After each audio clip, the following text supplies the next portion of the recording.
Most manifestation techniques have you looking forward, right? Visualizing some future version of yourself. Well, the mirror technique flips that completely on its head. And according to our source material, that's exactly why it's so incredibly powerful. This isn't about asking the universe for something. It's about commanding reality by changing who you are, right here, right now. Okay, let's get into this. I think we've all been there. You do the visualizations, you say the affirmations, you try to hope and believe. But if you're being honest, it can feel like you're just waiting for a response that might never come. This technique, though, it tackles that feeling of frustration head-on. And here's the crucial difference. See, traditional visualization focuses on what's coming, which accidentally reinforces the feeling that you don't have it now. But the mirror technique, it's all about an immediate identity shift. It's not about asking for a handout, it's about becoming the person who already has it all. So, how in the world does this work? Well, the whole method is built around this one powerful metaphor. The idea that the universe itself is a giant, unseen mirror, and it is constantly, without fail, reflecting your inner state right back at you. This is the foundation of everything, what the source calls the law of reflection. The idea here is that every single person you meet, every situation you find yourself in, it's all just a reflection. It's showing you the consciousness, the energy you've been carrying around inside of you. And this quote just nails it, doesn't it? A wish comes from a place of lack, from a hope for something you feel you don't have. But certainty, that's a state of being. It's an internal reality. And according to this principle, that's the only thing the universe can actually respond to. So it all comes down to this incredibly simple, undeniable analogy. Think about it. If you looked in the mirror and saw your hair was a mess, you wouldn't try to comb the reflection, would you? Of course not. You'd fix your own hair, and the reflection would change instantly. And yet, in our lives, we spend so much time and energy trying to fix the reflection, our job, our finances, our relationships, instead of fixing the source, ourselves. Getting this really requires a massive mental shift. It's about moving from a state of asking to a state of becoming, from just wanting something to truly deeply embodying it. On one hand, you have the conditioned mind, which is where most of us operate from. It chases things, money, love, success, thinking those things will bring fulfillment. It's constantly radiating an energy of not having. But the awakened consciousness, it flips this whole script.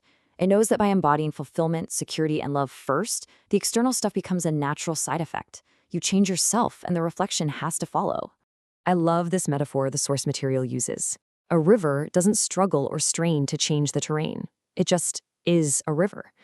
And by consistently flowing, by just being what it is, it effortlessly reshapes the entire world around it.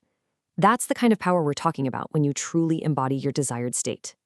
Okay, so we've got the theory, that's the why, but what about the how? How do you actually do this? Let's break down the practical steps that are designed to create that deep identity shift. It's a pretty straightforward 4-step process. First, you stand in front of a mirror and make direct eye contact with yourself. Step 2, you declare your truth in the present tense. I am abundant, not I will be abundant. Big difference. Third, you have to actually generate the real, genuine feeling of that reality in your body. And finally, number 4, the goal is to look in that mirror and recognize the person who is that, not the person who is just hoping to be. All right, a little warning here. If you actually try this, you are probably going to find it incredibly confronting. And you know what? It's supposed to be. Let's dig into why this simple practice can feel so intensely uncomfortable for most people. Here's why it's so tough. You cannot lie to the person staring back at you. The moment you declare, I am worthy, your subconscious immediately pulls up its entire file of every single time you've ever felt unworthy. Every hidden doubt, every fear, it all bubbles right up to the surface. It just makes that gap between the words you're saying and what you truly believe painfully obvious. But, and this is so important, that discomfort is not a sign that you're failing. The source calls this the resistance point. It's actually proof that transformation is right around the corner. It's like the final stand of your old identity, right before the new one is ready to take over. So pushing through that resistance, that's how you start to fundamentally rewrite your inner reality. The whole goal is to move from just reflecting a desire to actually recognizing it as who you truly are. This is the default setting for most of us, right? We need to see the external proof, the money in the bank, the partner by our side, before we'll let ourselves believe that a new reality is actually possible. And this is the profound shift. It's not about seeing to believe. It's not even about believing to see. Real mastery, according to the source, comes when you finally understand that you will experience it the moment you become it.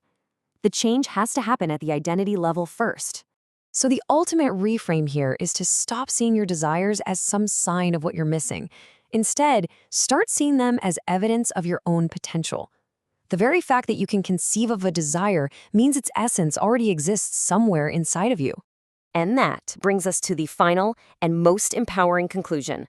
The power was never in the mirror. It's in the person standing in front of it. Your reflection is simply waiting for you to decide who you're going to be. And that really is the bottom line. It's a law, like gravity, not just a nice idea.